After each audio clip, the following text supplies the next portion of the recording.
Alrighty, I'm back. Hello. For authors, filmmakers, Hello. entertainment, and all your listening needs. He's doing the Listen intro. now to Talk Now Radio, where no topic is taboo.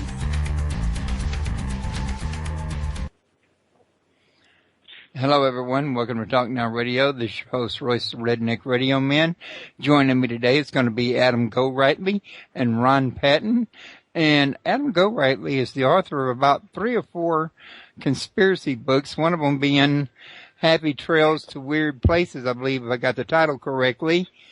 And then Ron Patton owns Paranoia Magazine, which is a very popular magazine here on the internet that it's very easy to find. It's full of actually a bunch of information. And in all honesty, Adam Gorightly writes articles for Ron's magazine, in fact. And we're going to talk about some of their conspiracy theories that they've investigated and they wrote about. And I'm going to try to see if we can find out what's the newest word in the world of conspiracy today. So, Ron, Adam, how are y'all doing today? Real good, Royce. Thanks for having us. Well, I want to thank you guys for coming on to the show. In fact, Adam, I'll be honest, I was a little bit slow getting around to asking you. You friended me on Facebook, I think some 3-4 years ago, and I'm just now getting around to asking you. So, asking you on the show. Gotcha. Well, I do apologize for that. I just, I have so many guests coming and going, and I stay so far booked into advance that I don't have a lot of time to, invite a lot of extra people, in other words. Hey, no problem. So, at any rate, Ron, why don't you tell us real quick how you come about being the new owner of Paranoia Magazine and what led you to buy it and where you're going with it? Well, I used to write for Paranoia several years ago, probably back in 1996. I have a friend by the name of Wendy Wallace who wrote a few articles for Paranoia, and she, sent me the magazine. I think this was like in the mid-90s, and I was just blown away. I'm going, wow, this is real conspiracy stuff. And, of course, they also have paranormal articles as well. But anyway, I sort of off and on wrote for Paranoia, and I have a really good rapport with Joan d'Arc and Al Haddell, the former owners of Paranoia. And actually, in 2009, they quit printing the hard copy magazine. As you well know, hard copy magazines are sort of like a dinosaur. They're just, many are falling by the wayside. In lieu of what's going on with the internet and the e-magazines, the digital format magazines. So anyway, they quit printing in 2009, and then they started putting out books, sort of on-demand books. And, I decided, what the heck, I was going to take a shot at putting out my own conspiracy magazine, and I was going to call it Conspirazine. And so I think this was back in 2011. I messaged Joan and said, hey, I was wondering if I could buy your mailing list because I want to put out a conspiracy magazine. And there were a few out like in the 90s. There was Steam Shovel Press and, a few others, but like I said, they quit printing. So anyway, I just thought, wow, there's a niche for this kind of information. So Joan said, hey, well, why don't you just buy us out? Since we're not really doing anything with it, and they already have name recognition. They're pretty well known throughout the world. So I said, well, how much you want to sell it for? And they gave me a price, and I said, I think I can handle that. And the rest is history. So basically, I took over officially in October 2011, and then I put out my first issue in summer of 2012. And so far I've put out 6 issues, I believe. And they used to come out 3 times a year, and now I'm going quarterly, so they come out 4 times a year. Now, are you putting out hardcover or just e-format? Oh, no, hard copy magazines. And I am working, there are a few e-magazines online right now, but it's a little time-consuming to reformat some of those. So that's a big project that I'm working on right now with Olaf Phillips, who's one of my writers, and he's owner of anomalies.net. So anyway, he's going to help with that part of Paranoia. And then I'll also be, in 2014, I hope to be publishing some books as well. I think the only people I can think of off the top of my head doing what you're doing would be you and Nexus magazine. I don't know if you're familiar with them or not. Oh, yeah, Duncan Rhodes, Yep, he's a friend of mine.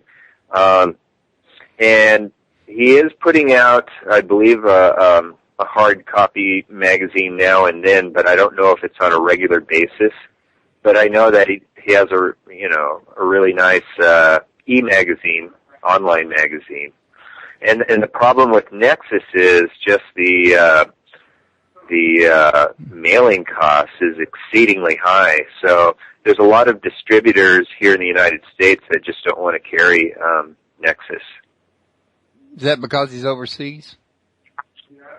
Yeah, he's in Australia, and for whatever reason, the mailing cost is really high from Australia. So, yeah. Right. Well, that makes a lot of sense. I know he's got a huge repository on his website because I used to go there and read it almost every day. Matter of fact, I've checked out yours quite a few times too. Yeah, and actually I'm going to be, my website hasn't been updated in a while. Olaf was doing that as well as Rob Davenport from Conspiracy HQ, but they've just been so busy. They got regular jobs like a lot of us do. And so I just got a new webmaster who's going to be taking over this week, and so I'm going to be trying to post articles at least every other day, and I'm really going to be beefing up my e-store, not only with some of the back issues of Paranoia, but also of books from Trine Day Press and also books from the Book Tree here in San Diego. So probably within another month, it'll be quite a bit different.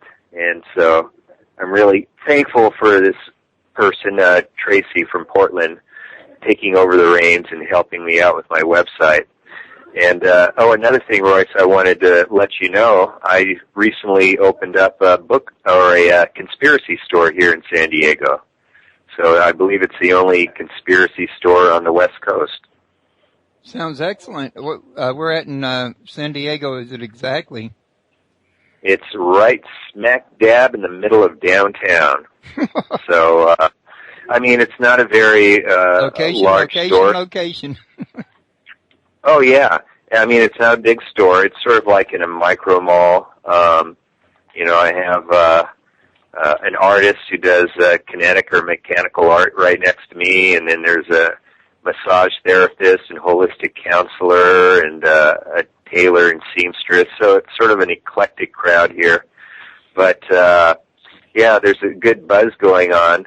There's a lot of people really interested in what I have. And, again, it's small. It's only about 120 square feet, but, I sell magazines, and not just Paranoia, but also I have New Dawn, a few Nexus, Open Minds, InfoWars,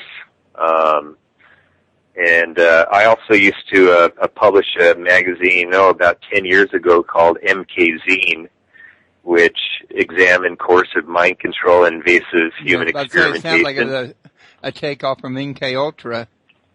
Exactly, yeah, and so that's where a lot of my research was into, as CIA mind control. And so, yeah, books, magazines, bumper stickers. I have conspiracy cards. I also sell Fate magazine. And then my good friend, who Adam knows, Greg Carlwood from the Higher Side Chats podcast, he also he designs and he prints conspiracy T-shirts. So I also sell those as well. Oh, that sounds cool. So what are you selling of Adams? God, what the heck do I have here? I don't know. I got something. I'm sure I have something of Adams somewhere. Actually, it's at, I have a couple of his books. I have like a big bookshelf over at the Book Tree off Adams Avenue here in San Diego. And, off my avenue? Cool. What's that? You said off Adams Avenue. It's my avenue, yes. There you go. His avenue. But actually, Paul Tice, owner of the Book Tree, and he's also written for Paranoia Magazine, has sort of like a metaphysical, paranormal UFO type bookstore. It's really neat. And so we work together, and so I have a lot of his books here. Oh, and then I also have a few of Andy Colvin's books, The Mothman Photographer. So, yeah, quite a selection. Prophecies? Yes, yeah. Cool. So, Adam, what's new up in your world? What do you got in the way of books going on down there? The most recent book you mentioned was Happy Trails to High Weirdness, a conspiracy theorist tour guide, which came out. It's been out for a while, about a year and a half, 2 years, and I'm working on a whole slew of different book projects are in the works. So always, a lot going on. Just recently launched a website, historiadiscordia.com. And this has to do with a Discordian archives project I'm working on that, the explanation of all this gets quite involved, but it has to do with a fellow named Kerry Thornley and Greg Hill that started a spoof religion way back when that inspired the Illuminatus trilogy by Robert Anton Wilson and Robert Shea. So that is kind of in a nutshell on that project. I could go into a lot of depth, but working on that project, and there's several books involved with that. And still writing on and off for Paranoia. I was going to mention, I think I'm the most published author in Paranoia, and I've kind of lost track how many articles, around 13 or so, going back to the olden days when the magazine was launched back in the early 90s, when it was a zine before it was a slick magazine. It was among some of those early zines that people were putting out. Ron mentioned Steam Shovel Press, and there was a few others back in the day, and this was before the internet really got going. That's where a lot of the information was exchanged back in the day. And I think I wrote, had an article in the third issue, then over the years continued to work with them, and to most recently I had an article a couple issues back on the dead comedian conspiracy, looking into all the mysterious, perhaps conspiratorial deaths of a lot of comedians over the years. Now that would be kind of weird. Why would anybody have a conspiracy to kill a comedian of all people? Well, you look at it, and what do the really good comedians do, like the George Carlins or the Bill Hicks? I know George Carlin. I saw some of his last shows, and he dealt a whole lot with conspiracy toward the end.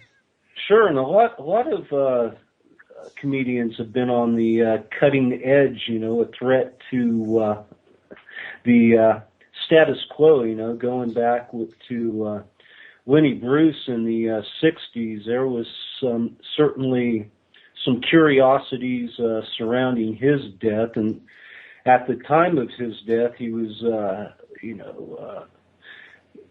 really waging a battle for, freedom of speech and whatnot, much like George Carlin did in later years.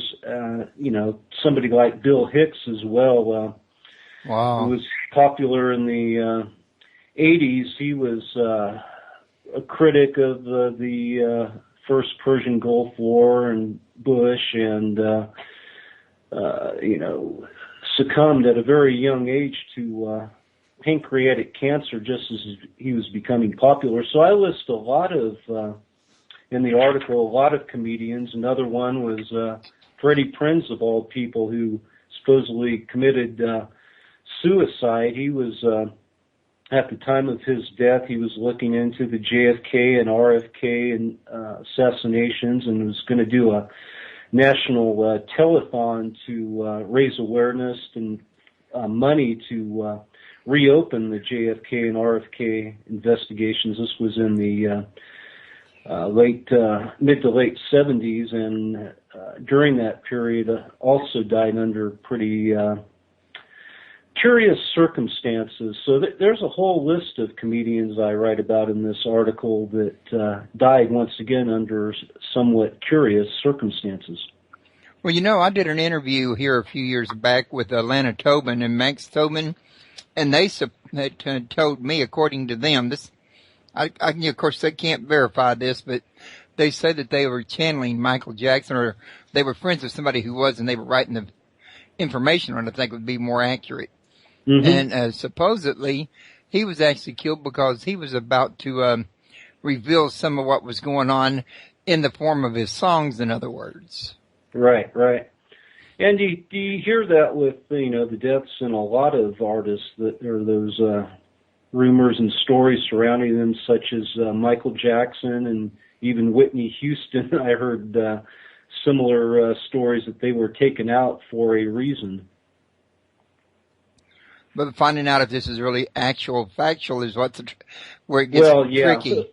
When it's somebody getting the information where they're channeling it, it's kind of hard to substantiate that. The sort of thing you wouldn't doubt, but yet you can't prove. Right. Let's say maybe you might doubt, but you wouldn't surprise. You might be more accurate.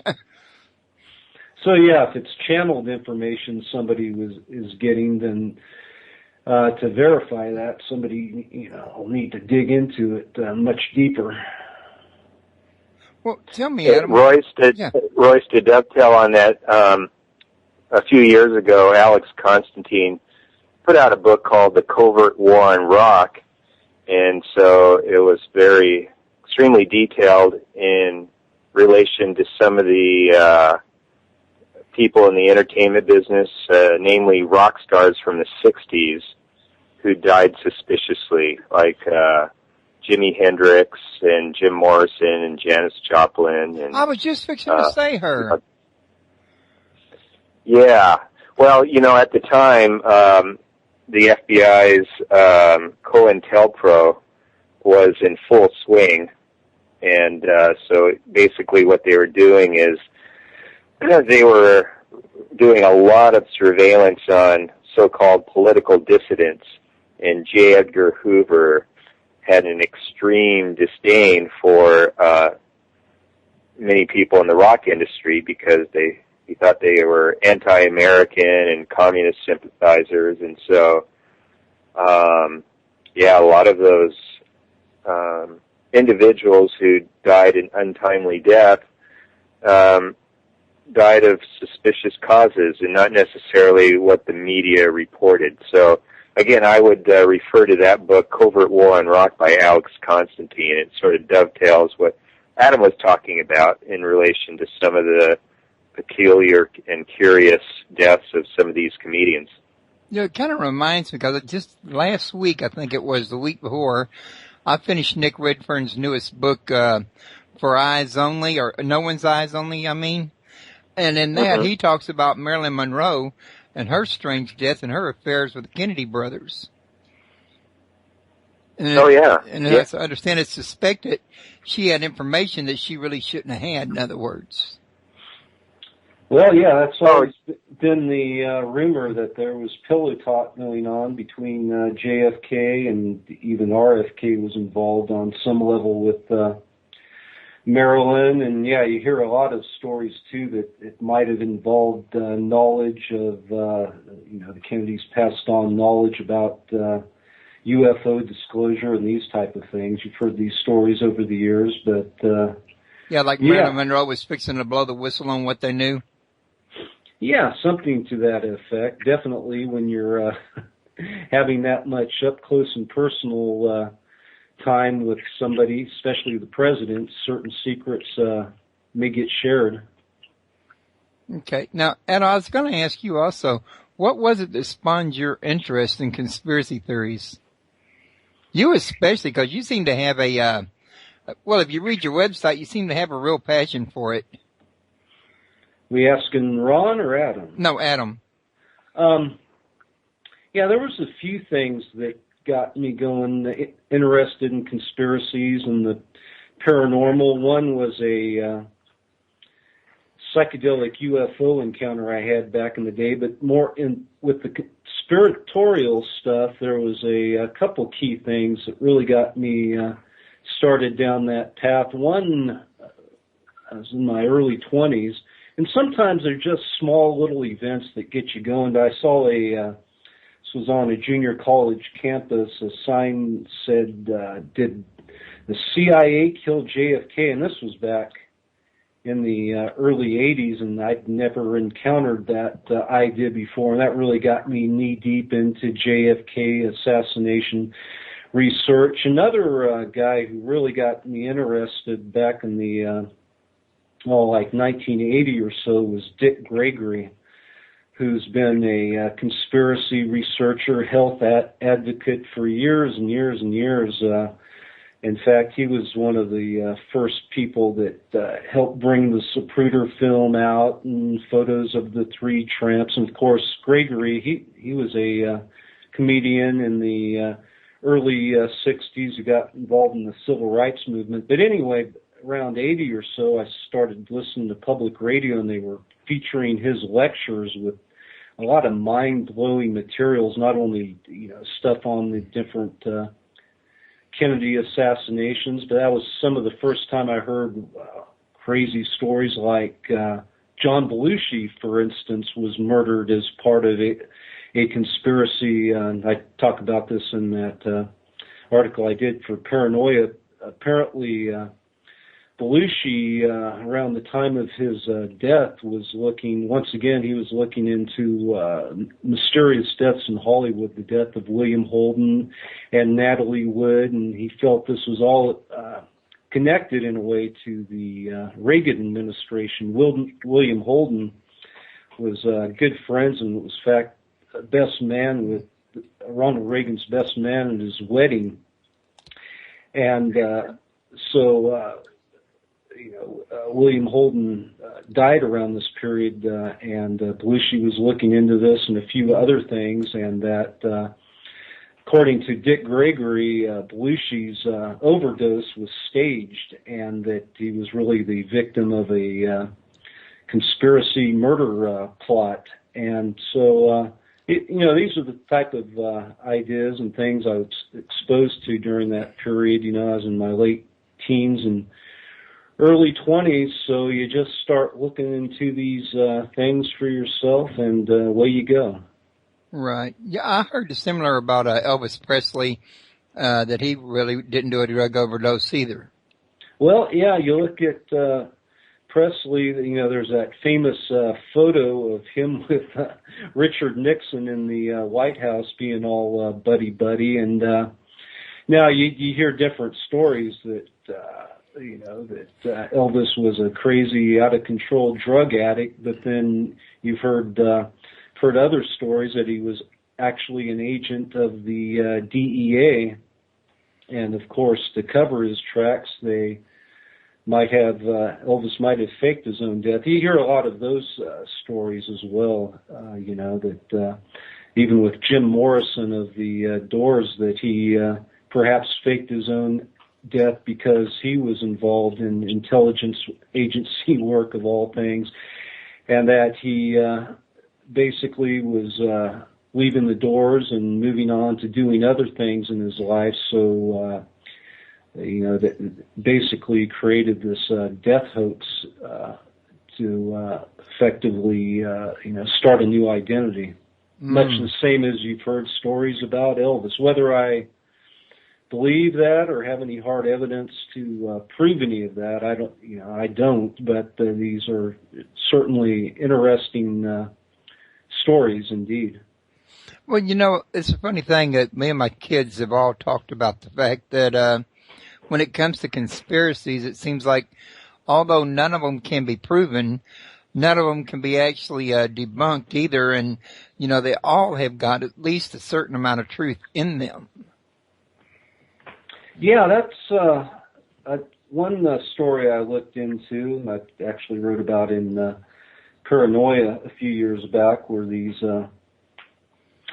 rumors I heard that Tuesday Weld, the 1960s starlet actress, was actually an Illuminati high priestess who influenced the 60s counterculture and oversaw some type of conspiracy network, U.S. and internationally, which, at face value seems like a pretty bizarre, outlandish theory, but the more I looked into it, the more you could connect dots. And after I ran this story in Paranoia, I had more people contact me that had other information about Tuesday Weld, that, she might have been a mind control victim, or she was involved in some type of Illuminati-like cult. And so, once again, it's one of those stories you look into and you kind of press a sort of magic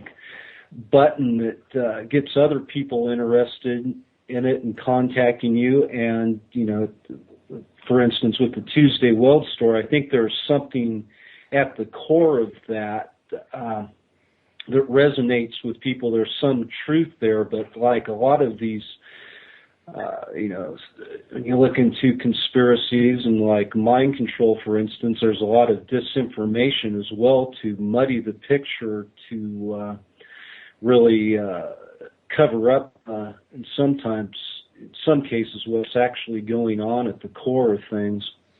Well, I think a lot of times that slinging mud for that disinformation is out there just to cause people to say, well, what do I believe? I mean, you get so many conflicting stories, it makes it a lot harder to tell. Yeah, and I think that's happened in mind control research a bit. Going back, and Ron is much more well-versed than I am, but, the CIA back in the day, in the 50s, started their MKUltra program, which you mentioned earlier, and that evolved over the years. They started using drugs and hypnosis and other things, and in recent years, the last couple decades, you've heard about using different microwave devices and these type of things, and additional programs like the Monarch mind control program, and a lot of books came out about Monarch, and I think a certain measure of that was, at least from my perspective, was disinformation. Some of the more outlandish things, including shape-shifting reptilians and all this. Basically, those stories were planted to muddy the waters, discredit some of the true victims. Your thoughts on that, Ron? Oh, yeah. Back in the early 90s, Mark Phillips and Kathy O'Brien came out with a lot of information regarding this trauma-based mind control program called Project Monarch. It's something I actually wrote about in the fall 1996 issue of Paranoia, an article called Project Monarch Nazi Mind Control. But anyway, Phillips and O'Brien started putting out quite a bit of information on Monarch programming, which essentially has to do with individuals who are traumatized to the extent of creating multiple personality disorder. And with each personality, there's a certain type of task or function